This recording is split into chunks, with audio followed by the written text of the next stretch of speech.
dirty bitty, you gon' know dirty bitty when you see dirty bitty. Touch Radio, your first companion Make in una tell her to entertainment. call me.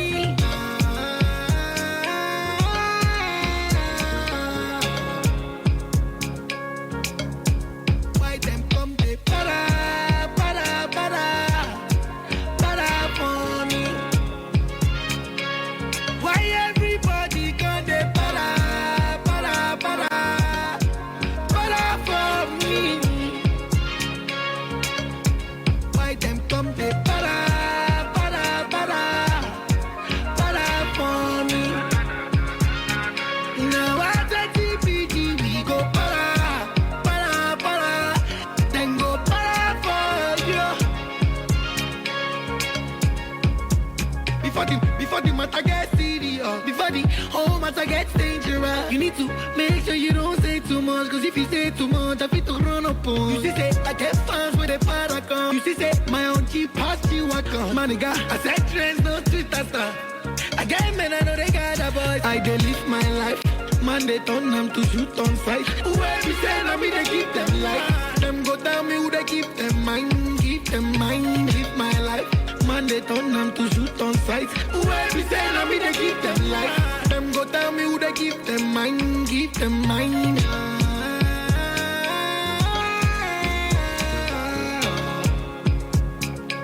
Make una tell her to call me.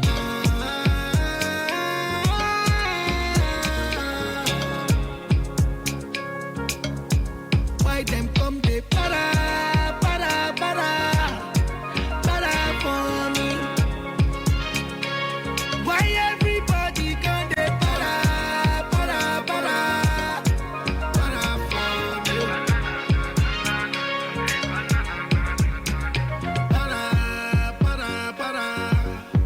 Para for me. Not you killing this one.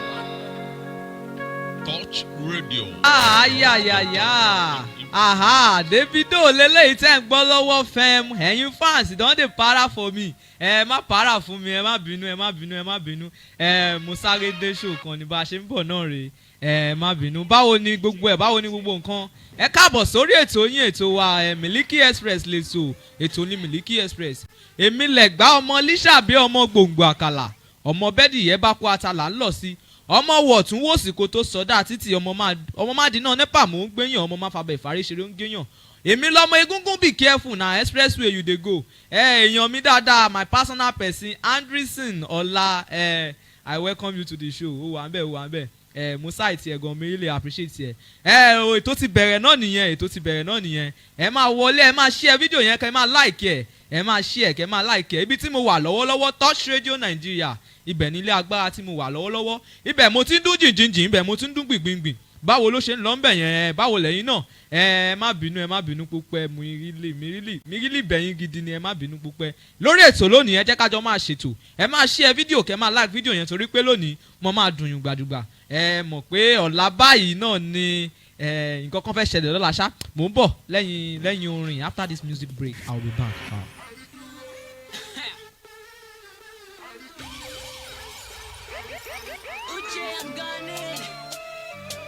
Touch Radio.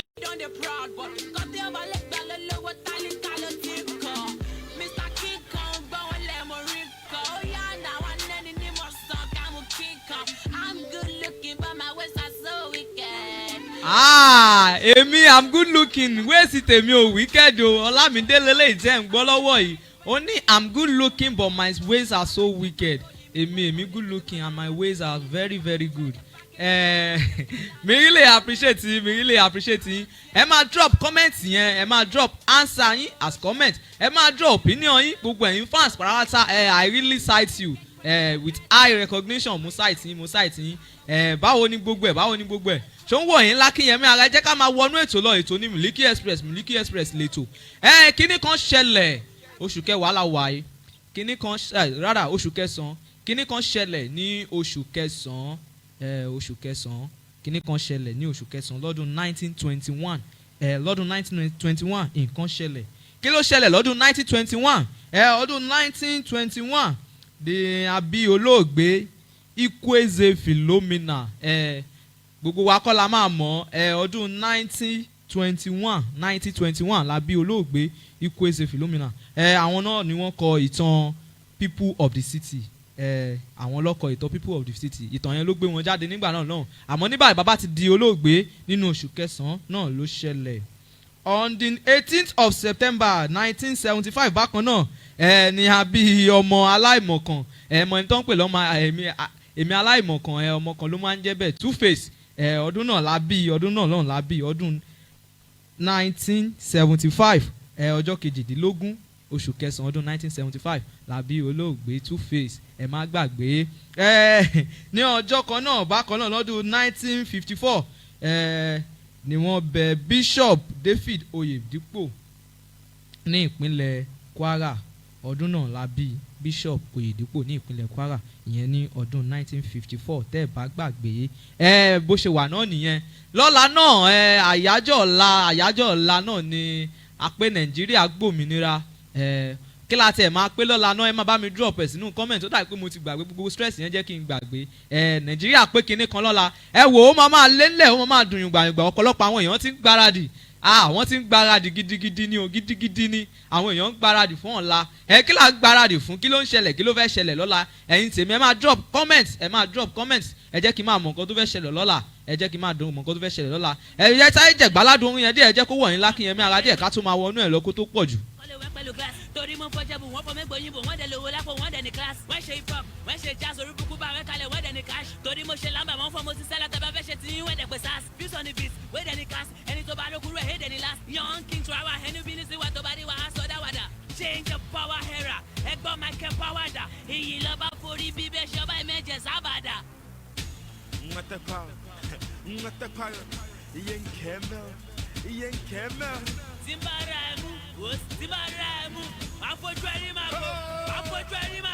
Andasi tí ń bá ra ẹmú máa fojú ẹ̀wọ̀n máa bó olóòtí gbàgbé ó dẹ̀ pé rẹ̀ lọ́mọ Nàìjà gẹ́gẹ́ ó ti gbàgbé ó ní 66 àbí 66 lọ́la èmi náà support ẹ̀ ń gbà yẹn mo support ẹ pé 66 lọ́la it's Queen Temi Ọlá mo really appreciate me really recognize presence oní long time bro ẹ ṣe tẹ̀ ń wò wá ẹ máa share fídíò yẹn kẹ́ máa like ẹ̀ báwo lọ́dọ̀ yín bẹ̀ yẹn ẹ má gbàgbé ẹ lè lọ watch wa náà ní YouTube lọ́wọ́lọ́wọ́ báyìí kẹ́ subscribe sí channel yẹn at Touch Radio Nigeria tẹ́ ẹ bá ti débẹ̀ ẹ kọ tẹ Touch Radio Nigeria sínú search box yín ẹ fi ìtókùnlẹ̀ fún YouTube ó máa gbé wa jáde kẹ́ẹ̀kọ́ ṣe kí ni ẹ subscribe sí channel yẹn page 13 stream lọ́wọ́lọ́wọ́ báyìí Touch Radio Nigeria fún àǹfààní ẹ̀yin tẹ̀ ń wò wá láti inú watch party ẹ máa share fídíò yẹn kẹ́ ẹ̀ dẹ̀ máa like ẹ̀ torí pé kí ni àǹfààní wà fún yín láti jẹ̀bùn recharge card lórí ètò yìí ẹ máa share fídíò yẹn kẹ́ ẹ máa like ẹ̀ ẹ bẹ̀rẹ̀ sí ní share kẹ́ ẹ máa like ẹ̀ ẹ̀yin tèmi báwo ni iṣẹ́ wà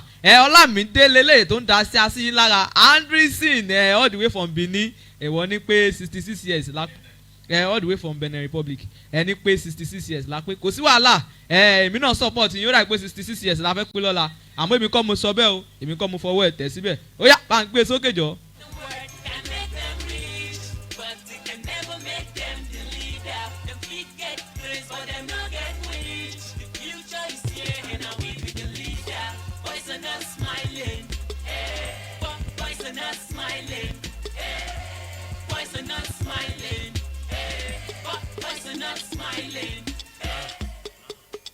Tiny Entertainment, baby. The prolific DJ Rock J, you dig?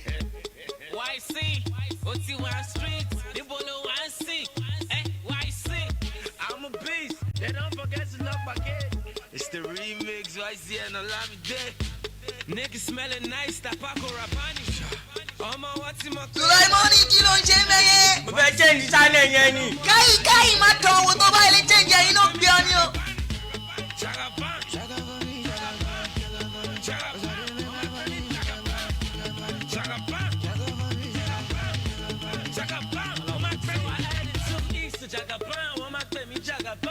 They thought I was a foreigner, I'm a Bay or a bunny. I'm waving out these sections like a Donnie.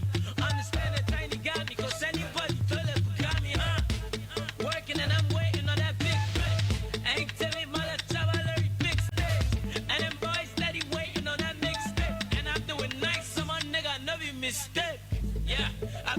Old school Jagaban. Show me another younger going hard to die. I'm the type of boy to go and knock a gamma gamma. Make your daughter want to run away with an Okada. Touch Radio, your first companion in infotainment.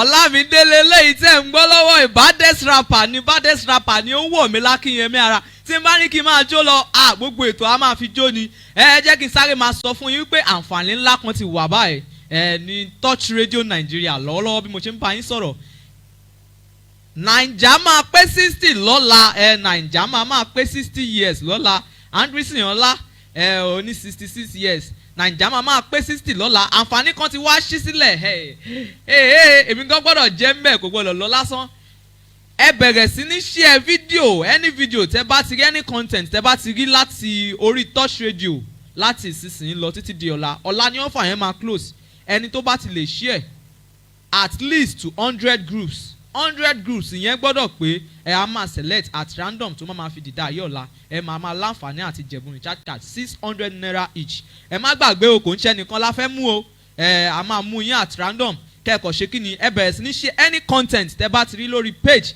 Touch Radio Nigeria from now on till tomorrow ẹ bẹ̀rẹ̀ sí ní share káàkiri ẹ share at least to 100 group ó kéré jù nìyẹn ẹ sì máa láǹfààní àti jẹ̀bùn recharge card 600 naira lẹ́bùn náà ẹ máa láǹfààní àti jẹ́ offer yẹn máa close lọ́la ẹ bẹ̀rẹ̀ sí ní share báyìí at least 100 group any content anything shareable tẹ́ bá ti rí láti bí fídíò yìí bẹ̀rẹ̀ lọ ẹ máa share tẹ́ bá ti wá share tán tẹ́ ti share tó ti 100 ẹ padà wá sí page yẹn wá drop last 6 digits of your number sórí fídíò yìí orí fídíò tí mò ń ṣe lọ́wọ́lọ́wọ́ yìí ẹ wá drop last 6 digits of your number sórí ẹ kẹ́ ẹ lè máa láǹfààní àti jẹ̀bùn ṣáàkà ẹ máa share fídíò yẹn kẹ́ ẹ máa like ẹ Miliki Express lètò ní Miliki Express báwo ni bẹ́ẹ̀ yẹn báwo lójú ọjọ́ báwo ni gbogbo òjò yẹn fẹ́ ṣe bí ẹni ṣe kíní díẹ̀ ń bí àmọ́ adúpẹ́ fọlọ́run máa gbádùn ẹ jẹ́ ká sì máa dance akin tó mú un tí mo ní wá fún yín lónìí.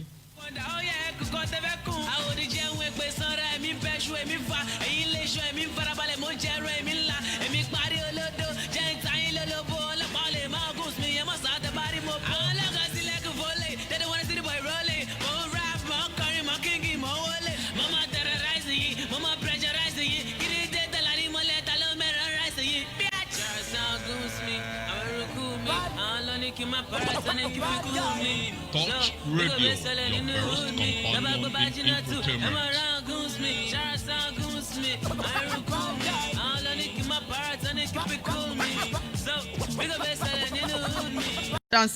ẹ mọ̀ pé nínú odò adágún báyìí ni alákàn ti lè fọ́ èpo tí tódò bá di ọ̀gàdàǹgbà alákàn ò tó bẹ́ẹ̀ láti fọ́ èpo ẹni mọ̀nà ló yẹ ká tẹ̀lé bẹ́ẹ̀ náà ni ẹni mọ̀nà ló yẹ ká tẹ̀lé tẹnu kọ́ tètè bọ̀ọ̀lì kọ́ ẹ máa enjoy fídíò yẹn jù ẹ máa share kẹ́ máa like ẹ máa share kẹ́ máa like ẹ máa share kẹ́ máa like ẹ gbọ́ èwo ní ṣe èwo ní kí ti ṣẹlẹ̀ báwo ló ṣe máa jẹ́ báwo la ṣe máa parí mátà yẹn báwo la ṣe máa parí mátà yẹn ẹ̀yin àti girlfriend yín náà ni ẹ̀yin àti girlfriend yín Anderson ọlá ẹ máa gbọ́ mọ̀ pé ìwọ àti girlfriend yẹ ìwọ àti girlfriend yẹ náà ni ẹ lọ jẹun ó dẹ̀ ń sọ fún pé já ọ̀rá dúró ní kàǹtì ìyá sílífà mi mọ̀ pé kàǹtì ìyá sílífà náà wà òkè ó kọjá bẹ́ẹ̀ pákó ní já ọ̀rá fìlà pì ká ọ̀rá fìlà tó ń bẹ̀. I want to go to Tantalizer ibẹ̀ mo fẹ́ lọ jẹ́ ká lọ sí Cold Stone jẹ́ ká lọ sí Kama jẹ́ ká lọ jẹ ayé ń bẹ̀ irú ìgbà tí mò ń bọ̀ ń sìn mo yà ní Cold Stone mo refresh ara mi díẹ̀ kí girlfriend náà máa sọ fún mi pé já lọ Kama já lọ jẹ ayé ń bẹ̀ já lọ Cold Stone já lọ Tantalizer ká lọ jẹ ayé ó dẹ̀ sọ fún mi pé ọmọ ìyá mi babe já dúró lọ́dọ̀ ìyá Abiliki ọ̀dọ̀ ìyá Abiliki náà wà òkè pátápátá a máa rán ọmọ ọmọ bá wa a máa dẹ̀ bí happy nínú já lọ ẹ wá dé bẹ́ẹ̀ ẹ bẹ̀rẹ̀ sí ní ra nǹkan ó bẹ̀rẹ̀ sí ní jẹun give me full chicken ó jẹ gbogbo ẹ̀ ó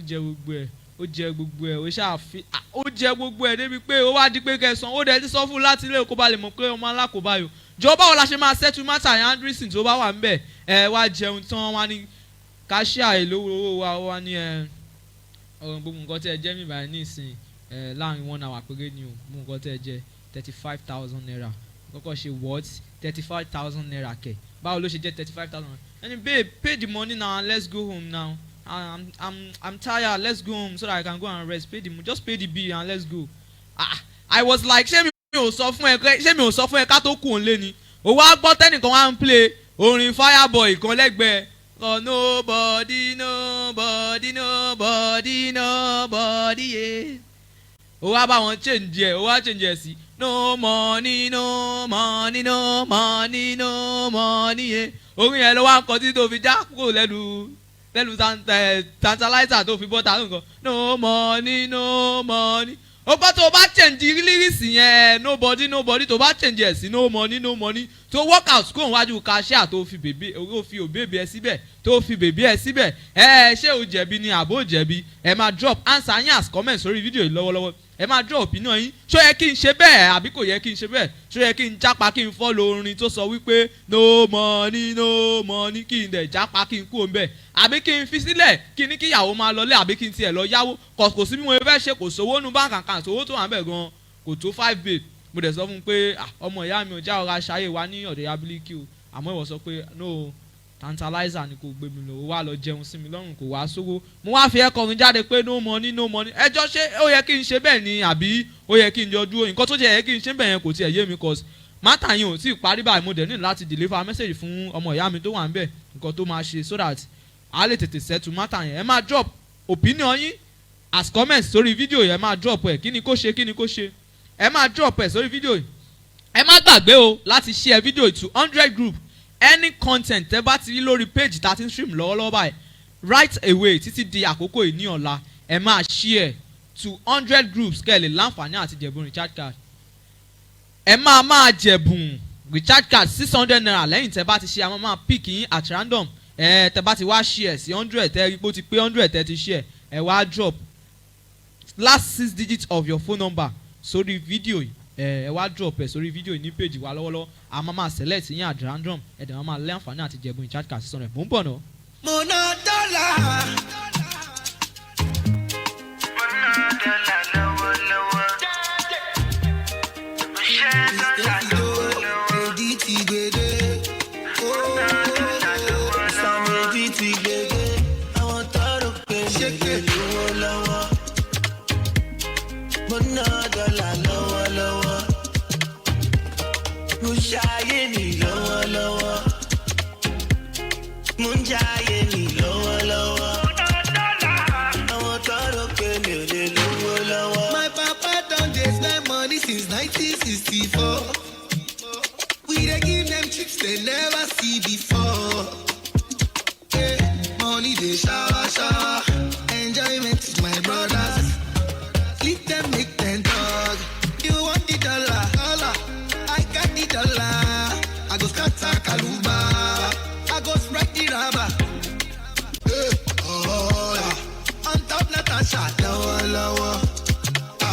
I want to rope me lower. I want to rope me lower. Dollar lower. Munjaye mi lower. Yeah. Munjaye mi lower. I want to rope me I'm not you. My money, your body, my money. They go say if I do not come to you. I'm not you. Like suffer for what? Enjoy for heaven. Now so then go talk. I want to pay me lower. Muna dollar lower. Mushaye ni lower. Munjaye ni lower. I want to pay me lower. I say shop. Muna dollar lower.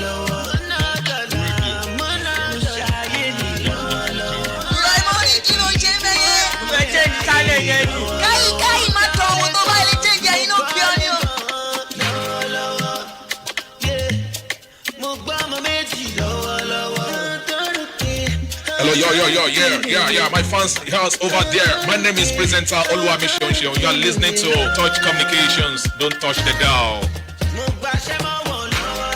Àwọn tọrọ pa lè lówó lọ́wọ́ ẹja máa ná dọ́là fún ẹ̀yin fans ẹ jẹ́ ká máa ná dọ́là fún ẹ jẹ́ ká máa ṣayé lọ́wọ́lọ́wọ́ báyìí jọ ọ̀la ni Independence Day ẹ jẹ́ ká máa ṣayé lọ́wọ́lọ́wọ́ ẹ jẹ́ ká máa ná dọ́là fáwọn tọ́rọ̀ òpá lè lò ó lọ́wọ́ bí mo ṣe wà ẹ́gọ́ tí bá ti kú ònú fídíò báyìí mo máa lọ máa ná dọ́là mo máa lọ gbá àwọn ọmọ méjì Anderson ọ̀la comment ẹ sáré wọlé sí mi lọ́wọ́ báyìí Oni she go pay the money by herself shebi you don tell am say you no get money but girlfriend ẹ la pè now girlfriend ẹ la pè ó ní pé wàá sọ fún pé òun padà bọ̀ wá kú òun bẹ́ẹ̀ wàá sọ fún pé òun padà bọ̀ tó dẹ̀ mọ̀ pé òun ní padà wá but babe ẹ la pè gay yìí now babe ẹ la pè you don be together you don say now ẹ ti wà papọ̀ kò ń ṣe no be wàsá and if you just leave the girl for that place people go dey reason you somehow ó mọ̀ èwo wà ń bẹ̀ asọmọkùnrin ó yẹ kó o lè pay bill oúnjẹ tíyàwó ẹ jẹ you now wan leave the scene o fẹ́ kó o mbẹ ṣó máa make sure tó bá kó o mbẹ cause something pe you don tell her before though you don tell her before ṣé ìgbà tó wá mú ẹ lọ síbẹ̀ ìwọ náà ti mọ̀ bóyá o máa yáwó ni o sí dìímọ̀ tó o ti fi lè insist kẹ́ tó débẹ̀ ó ti jẹun sí ẹ lọ́rùn nìyẹn you need to pay if you don waka for that place people go dey reason you local matter yẹn ò dẹ̀ lè ever settle lọ́wọ́ if you truly love that girl now kí ló dé tó fẹ́ kó o sí yẹn kò yẹ kó o kó o sí yẹn now olúmọ kó o sí yẹn jẹ́ ká wo comment ẹlòmíì wàá sọ fún pò ń bọ̀ tó bá sọ fún pò ń bọ̀ ṣo fẹ́ jápa ni ọmọ ìyá mi Anderson má máa ṣe bẹ́ẹ̀ yẹn nú ayé kò dá bẹ́ẹ̀ yẹn now tó bá jẹ́ mi ni o ẹ má tẹ̀sí jẹ́ sọ̀nkọ́ tèmi fẹ́ ṣe ẹ kọ́kọ́ máa drop opinion yín kí n tiẹ̀ lè dáwọ̀ bọ́ ìlóhùn kó tiẹ̀ lè kó mi cause ọmọ ìyá mi ni pàdé mi ni ó ti wà mẹ́rin látàwọ̀ ó kàn ń pè mí ni Sky wá gbà mí lẹ́yìn èmi máa dé studio mo máa ṣe program ó dìgbà tó bá parí program kí n tó ráyè bóyá mo tiẹ̀ lè àtẹ̀ránṣẹ́ sí àbí báwo lọ́yẹ̀ máa ń sọ kó tiẹ̀ rí mò ń bọ̀.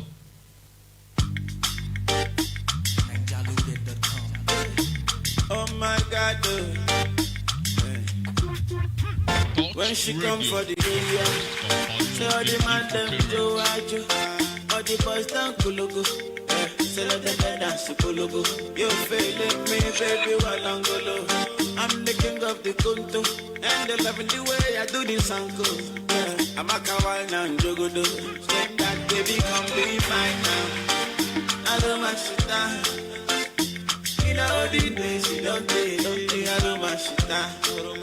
Say baby, give me your love to you. What should I do to you báyìí kí ni mo fẹ́ ṣe báyìí ẹ gbọ́ ṣé kì í ṣe pé lady yẹn ti jogodo báyìí Tekno ló sọ bẹ́ẹ̀ àfi ìpò tiẹ̀ ti mọ̀ kó tó ṣorin jáde ṣé kì í ṣe pé lady yẹn ti jogodo báyìí àbí bọ̀bọ̀ yẹn gangan fúnra rẹ̀ ló jogodo ẹ má gbàgbé Naija máa pé 60 lọ́la ẹ share 200 group kẹ́dẹ̀ máa jẹ̀bùn recharge card 600 naira lórí platform yìí any content ẹ bá ti rí from now on ẹ bẹ̀rẹ̀ sí ní share 200 group a máa select yín at random tó máa fi dìda yìí ọ̀la ẹ sì máa láǹfààní àti jẹ̀bùn recharge card 600 naira ẹ má wàá gbàgbé léyìí tẹ́ ẹ bá ti share tán at least 200 group ẹ padà wá sórí fídíò yìí kẹ́ wá drop last 6 digits of your phone number a lè máa pick yín at random láti lè máa jẹ̀bùn recharge card yín then ẹ má gbàgbé náà láti lọ subscribe sí YouTube channel wa tẹ́ ẹ bá ti dé bẹ́ẹ̀ mo ti sọ ẹ lè ṣe wàhálà ẹ kàn tẹ Touch Radio Nigeria ẹ tẹ subscribe lẹ́sẹ̀kẹsẹ̀ yóò gbé wa wá kẹ́ ẹ dẹ̀ subscribe sí channel yẹn. I just want love. I just want love. I just want love. I just want love. I just want love. I just want love. I just want love you. I just want. Go tell all your friends I love them too. I look nice but I'm not so good. I got something I just wanna prove. Can you get yourself inside my room? Let me take you up. Take you up. Let me take you down. Lay you down. Let me show you up. Show you up. Let me turn you on. Turn you on. Let me show you some good lo lo lo lo. Lo lo lo lo lo lo lo lo. Let me show you good lo lo lo lo lo lo lo lo lo lo lo lo lo son lo lo lo lo lo lo lo lo. Let me show you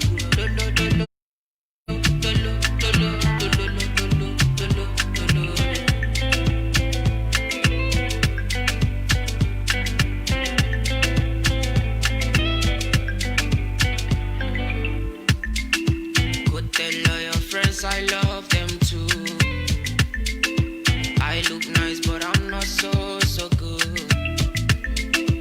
I got something I just wanna alàgbà fẹsẹ̀lú from Ìkòyí Lagos ṣe àdégbádùn yù èmi kan fìlì yín lọ́wọ́lọ́wọ́ báyìí alàgbàfẹ́sẹ̀ all the way from Ìkòyí láti Èkó ẹ máa share fídíò yẹn kẹ̀dẹ̀ máa like ẹ̀ lọ́wọ́lọ́wọ́ mò ń fìlì yín jọ. Something that we take away our sorrow. Let me show you something. Let me show you some good. Ridwan Wasiu Ọlámilékan mo site yín I recognize your presence highly recognize ẹ máa bá mi share fídíò yìí kẹ́ máa bá mi like yẹ. Samson bákan náà Samson mo rí yín mo recognize presence yín ẹ máa share fídíò yìí kẹ́ máa kẹ́ máa like kẹ́ sì máa láǹfààní àti jẹ̀bú recharge card ẹ máa share sí 100 group ohun tá à ń sọ̀rọ̀ lọ́wọ́lọ́wọ́ náà ní tẹ́ bá mo mú ọmọ ẹlẹ́mi ó ní babe I want to feel at home mo fẹ́ jẹ́ gbádùn ara mi jẹ́ ká lọ sí Tantalizer jẹ́ ká lọ sí Cold Stone jẹ́ ká lọ sí Kama ká lọ ṣayé mo ní babe kò sówó make una just stay for Iyabiliki here make we just chop and just go sleep no my friends are going to Tantalizer Kama Cold Stone let's go to Cold Stone let's go to Tantalizer say babe I no get money o say make we dey go for don reach here now you dey order everything give me full chicken give me so you don chop everything finish now the cashier talk say your money na 35,000 and I no get money for my bank account I come tell am say no money no dey say babe why you dey do like this now pay the bill and let's go now and you for don tell am before you leave say you no get money now the cashier dey expect you make you dey pay you too dey tell the cashier say I no get money you now hear person wey dey beside you dey sing nobody o wa translate orin yẹn sí no money o wa fẹ́ jó jáde ṣé tó o bá jó jáde tó o bá fi bèbélẹ̀ ṣé o jẹ̀bi àbò jẹ̀bi kí lẹ fẹ́ sọ sí mátà yẹn cause àwọn tó ṣẹlẹ̀ sí lọ́wọ́lọ́wọ́ báyìí wọ́n sì wà ní Cold Stone bí mo ṣe ń sọ fún yín mo dẹ̀ ní láti help bọ̀bọ̀ yẹn cause ó ti ń pè mí látàwọn pé Sky máa bọ̀ wá sọ sí mátà yẹn mo ní mo fẹ́ lọ mo létò tí mo fẹ́ lọ mo ti pẹ́ cause mo ní láti dé program lé nítorí àwọn fans mi ẹ jọ̀ọ́ kí ni kó ṣe ẹ máa drop answer yín as comment sórí fídíò yìí kí ni kó ṣe ẹ máa drop answer yín Andreson ọlá onípe wàá wówó yá ibo ló ti fẹ́ gbówó tó máa yá àlọ́ lówó lákàntì o anybody ní Cold Stone báwo ló ṣe fẹ́ yáwó báwo ló ṣe fẹ́ ṣe ẹ̀yin náà ẹ máa drop ẹ̀ ṣé tí bọ̀bọ̀ yẹn bá fi glédì yẹn sílẹ̀ girlfriend ẹ̀ lápẹ́ o wọ́n ti jọ wà for so long ó wá torí pé kò sówó 35k ó wá fẹ́ fi bèbè ẹ̀ lẹ́sibẹ̀ ẹ gbọ́ tó bá filẹ̀ ṣé ó wà òkè àbí kò wà òkè ẹ máa drop answer yín as comment sórí fídíò yìí ẹ dẹ̀ má gbàgbé bẹ̀rẹ̀ sí ní share to 100 groups kẹ́ lè láǹfààní àti jẹ̀bùn 600 naira recharge card lórí ètò. Just wanna prove. Can you get yourself inside my room? Let me show you something, something you will appreciate. Oh, let me show you something, something you will never wanna say no. Let me show you something, something that will take away your sorrow. Let me show you something. Let me show you some good. Let me show you good.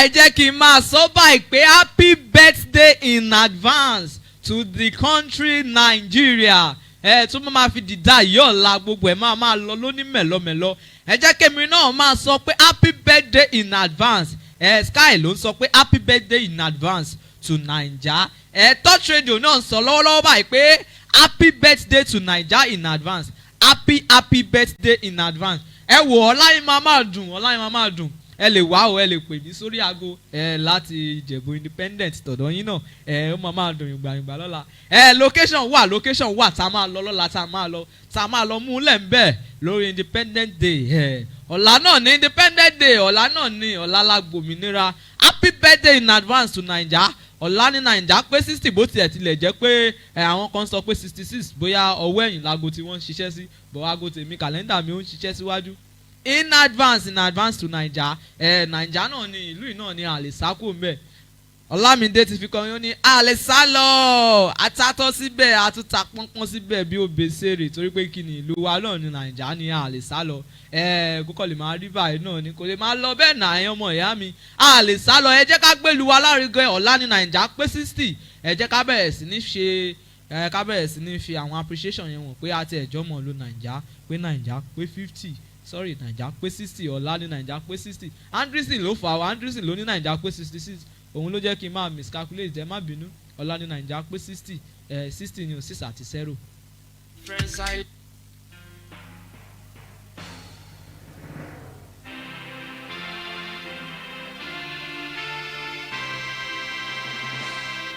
Touch Radio.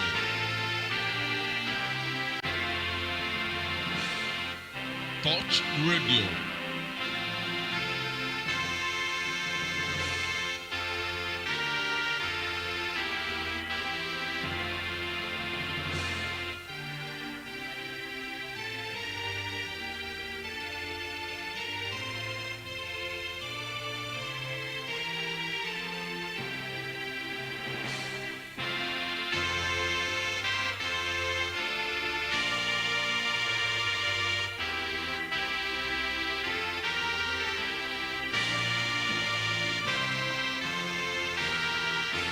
Touch Radio, your best companion in infotainment.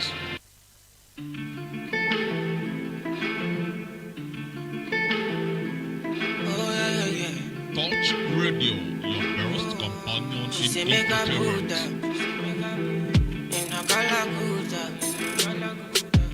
If I think she think I'm an animal, the way my thing the sweet, it be like vanilla. The way I make her feel, it be like a carnival. She go yeah yeah yeah yeah yeah. She go yeah yeah yeah yeah. She go yeah yeah yeah yeah yeah. She go yeah yeah yeah yeah yeah. She go yeah yeah yeah yeah yeah. She go yeah yeah yeah yeah yeah. She go yeah yeah yeah yeah yeah. She go yeah yeah yeah yeah yeah. Oh, she go yeah yeah yeah yeah yeah.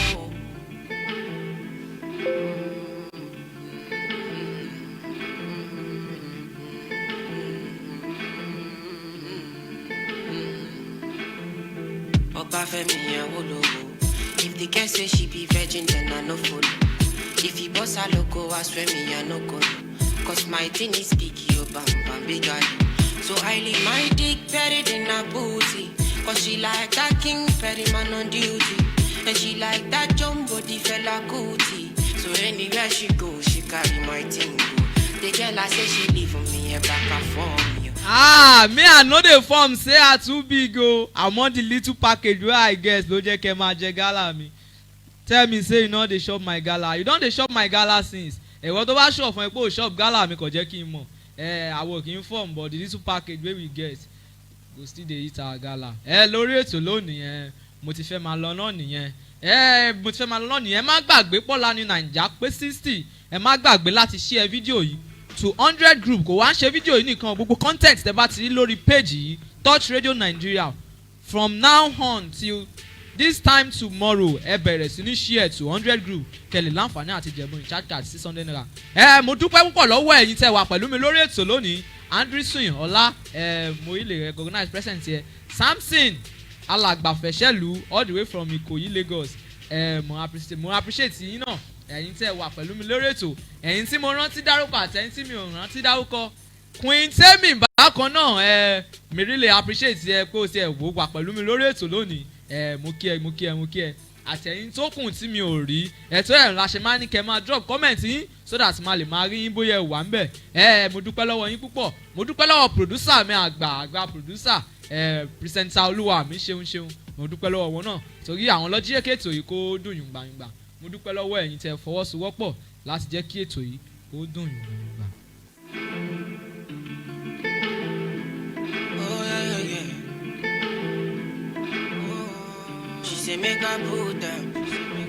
Anderson, why the lie threaten me like this? I no get babe for God's sake. No be me get the babe now. Na my friend get the babe. Mo lọ́mọ ó ní kí n gbọ́ mo wá sókè tó ńlá ní next week. Ó dáa ṣó máa fún lówó epo kò síbi tó wà kò sí mi o. China ló wà o.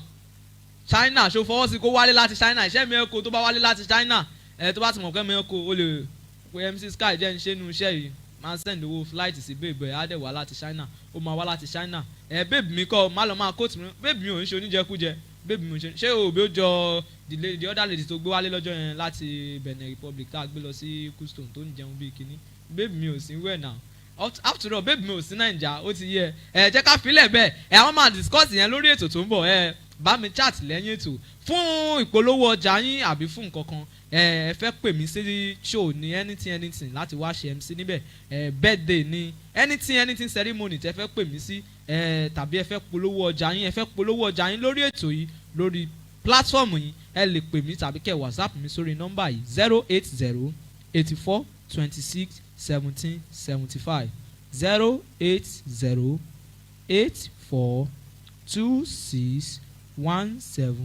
08084261775 mi really appreciate yín gan ni àkókò yìí náà ni màmá fi sọ fún yín pé ó dìgbà kan náà ẹ má gbàgbé pọ́lá ní independent ẹ ṣe jẹ́jẹ́ ó dìgbà kan náà èmi lọmọ bẹ́ẹ̀dì ẹ bá kó àtàlà lọ́sẹ̀ ọmọ wọ̀túwòsì kó tó sọdá títì ọmọ mádínà nepa mò ń gbéyàn ọmọ má fabẹ́ ìfarí ṣeré ó ń géyàn ọmọ egúngún bì careful na express you dey go èmi lẹ̀gbá ọmọ lísàbí èmi náà mò ń sọ fún yín pé ó tún dijọ́ mẹ́jọ lórí ètò yín ètò wa Miliki Express ire o.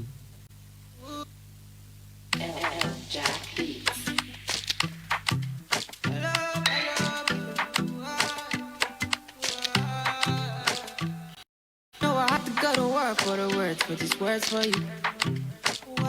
If I have to put on my health in a portion enough.